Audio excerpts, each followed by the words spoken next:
As thousands gather in Vatican City to bid farewell to Pope Francis, the Catholic Church now prepares for a historic decision, the election of a new. Among the 135 cardinal electors who will cast their votes inside the Sistine Chapel, 5 hail from France, each representing a unique face of the modern Church. So for me, the major theme, which is really important and which Pope Francis initiated, is, within the Church and sometimes even in the world as we saw with Laudato Si', to bring to life a truly fraternal, community-based approach that resembles the fraternal, community-based approach that the apostles experienced with Jesus.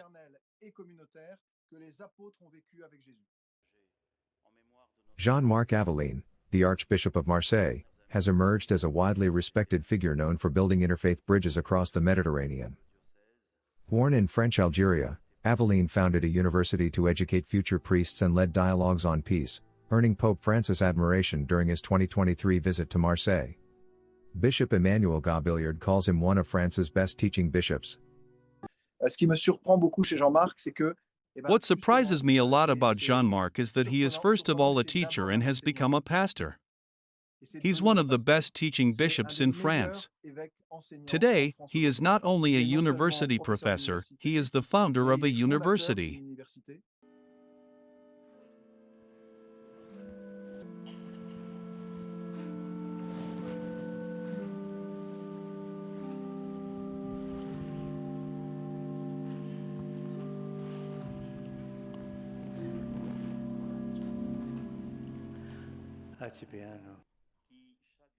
Then there's François Bustillo, Archbishop of Corsica, who accompanied Pope Francis during his emotional visit to the island last December. A beloved figure among Corsicans, Bustillo has been praised for his simplicity, closeness to people, and his ability to revive popular religious devotion.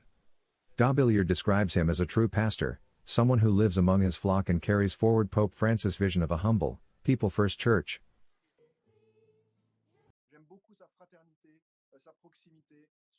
I love his, Bustillo's, fraternity, his closeness, his pastoral sense and his simplicity. When Pope Francis came to Corsica, there was, for me, a considerable surge of emotion when the people of his diocese began to sing the Marian hymn.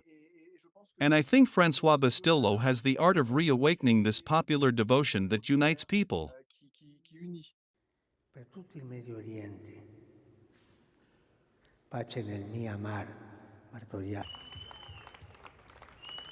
Viva il Papa! Viva il Papa!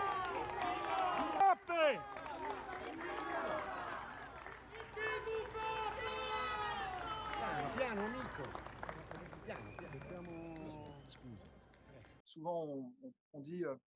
People often say that a pope is either a great teacher, like Benedict XVI, or a great pastor, because the teaching side can predominate over the pastoral side. François Bustillo is clearly a pastor. He is passionate about his diocese and about people. Dominique Mombardi, the Marrakesh-born Vatican insider, brings decades of experience in church diplomacy and law. As prefect of the Apostolic Signature, the highest judicial authority in the Vatican, Mombardi may be the one to announce Habemus Papam when a new pope is elected. He served as the Vatican's foreign minister and was instrumental in fostering ties between the Holy See and states like Cuba. Felicitamos por el diálogo que está ahora en curso.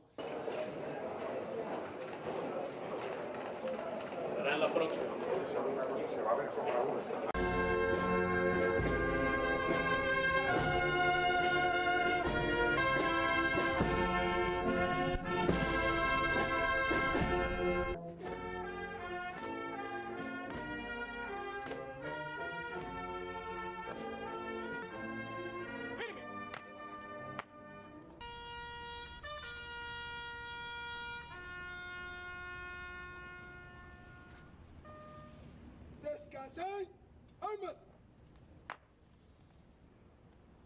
Que bendigas estos vehículos en los que el Santo Padre Christophe Pierre, born in Rennes, has had a long career as Apostolic Nuncio, most recently to the United States since 2016. He became a vocal advocate for migrant rights and has stood on the front lines of America's immigration debate, blessing papal vehicles at the border and meeting displaced families. Named Cardinal by Pope Francis, Pierre symbolizes the Church's global outreach and its mission of mercy across political boundaries. Perché io ho letto nella prensa, no?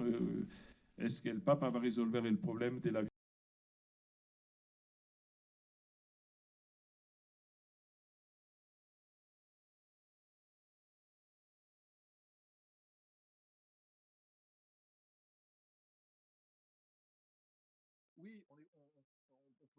Yes, we can be happy that he's French because he speaks French, because he knows France, because he's a friend, I don't know, but, in fact, it doesn't mean much. From the moment he's Pope, Pope Francois, I remind you, has never been to Argentina. It's incredible, he belongs to the universality of the Church.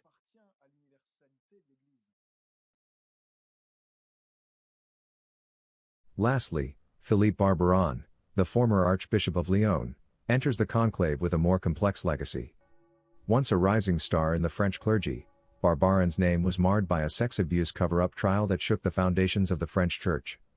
Although he was eventually acquitted on appeal, the controversy highlighted the deep scars left by abuse scandals, and the need for transparency in the next papacy. All 5 cardinals carry the weight of different chapters in church history: pastoral outreach, theological scholarship, diplomatic negotiation, social justice, and institutional reckoning. As the conclave begins between May 6 and 11, they will help shape the next chapter of the Catholic Church, one that could echo Pope Francis' transformative decade, or carve a new spiritual course.